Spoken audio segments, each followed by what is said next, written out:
میرا نام عرفان ملک ہے اور میں ایک کامیڈین ہوں. میں ایک سوال کرنا چاہوں گا مولانا الیاس قادری صاحب سے کہ آج کل ہم لوگ جس کلچر میں رہ رہے ہیں، جو ہمارا کلچر ہے، خاص کر خاندانی کلچر،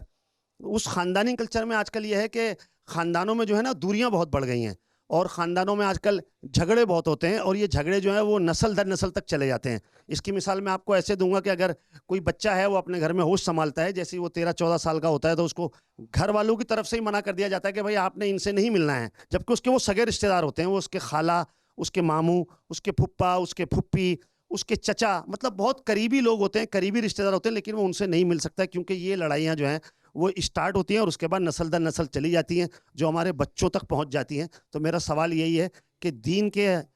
حساب سے، دین کے حوالے سے رہنمائی کی جائے کہ یہ جھگڑے کس طریقے سے ختم کیا جائیں. اللہ اللہ، واقعی خاندانوں میں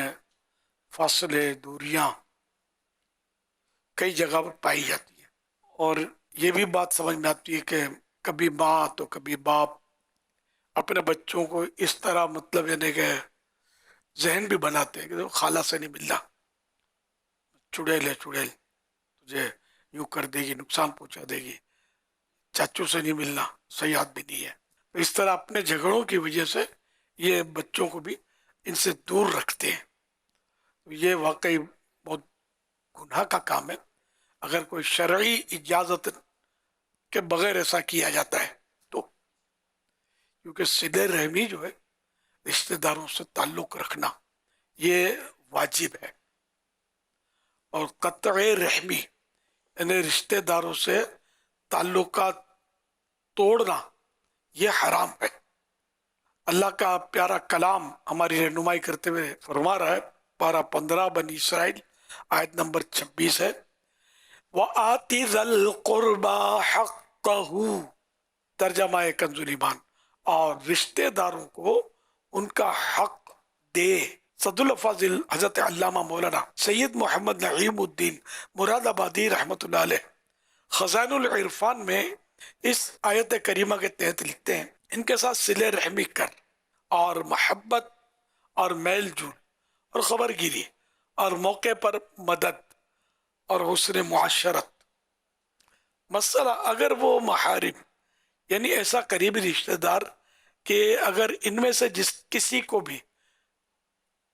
مرد اور دوسرے کو عورت فرض کیا جائے، سپوز کیا جائے، تو نکاح ہمیشہ کے لیے حرام ہو. جیسے باپ، ماں، بیٹا، بیٹی، بھائی، بہن، چچا، پھپھی، ماموں، خالہ، بھانجا، بھانجی وغیرہ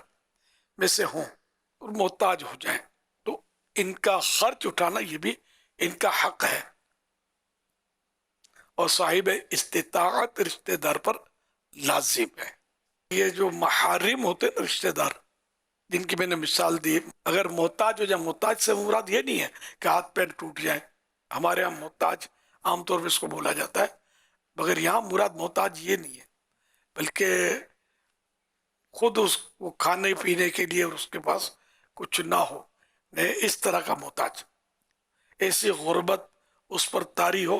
کہ وہ بیچارہ مطلب اپنا کھانے پینے کا خرچہ افورڈ نہ کر سکتا ہو، یا اس کے لیے رہنے کی جگہ نہ ہو. تو اب یہ کہ ان پر یہ ہے کہ ان کا تعاون کریں، جو کر سکتے ہیں، جن کے پاس اتنی رقم ہے تو ان کو پیسے دیں اور ان کا خرچہ اٹھائیں. لیکن آج کل اولاد بھی اس کی طرف متوجہ نہیں ہوتی اپنے ماں باپ کے لیے. ماں باپ بیچارے مانگتے بھی ہیں تو بولتے ہیں میں اپنی بیوی بچوں کا کروں گا، تمہارا کروں. جب تم چھوٹے تھے تو ماں باپ نے تو ایسا نہیں بولا تھا کہ ہم اپنا کریں گے تمہارا کریں، بلکہ خود بھوکے رہ کر تمہیں کھلایا اور تمہارا ہر ناز اٹھایا، تمہارے نخرے برداشت کیے، اور آج تم یہ کہتے ہو. تو واقعی آج اولاد جو ہے، کئی جگہ ایسی اولاد ملے گی کہ جو اپنے ماں باپ کا ضرورت مند کا بھی تعاون نہیں کرتے مالی طور پر. یہ گناہ گار ہے، ان کو ایسا نہیں کرنا چاہیے، بلکہ ان کو ایسی صورت میں تو کھانے پینے کا خرچہ دینا یہ واجب ہوتا ہے، کمپلسری ہوتا ہے. تو اللہ پاک توفیق دے. تو ہمیں آپس میں اولاد کو یا خاندان کو مطلب ملانا چاہیے، نہ کہ دوریاں. مولانا رومی رحمۃ اللہ علیہ فرماتے ہیں، تو برائے وصل کردن آمدی نئے برائے فصل کردن آمدی. تو جوڑ پیدا کرنے کے لیے آیا ہے, توڑ پیدا کرنے کے لیے نہیں آیا. تو ہمیں ایک دوسرے سے ملوانا ہے, رشتہ داروں کے جو فاصلے ہیں ان کو سمیٹنا ہے, اور آپس میں میل جول, پیار, محبت, ہمدردی, اخوت کا ماحول بنانا چاہیے. اللہ توفیق عطا فرمائے. صلو علی الحبیب صلی اللہ علی محمد.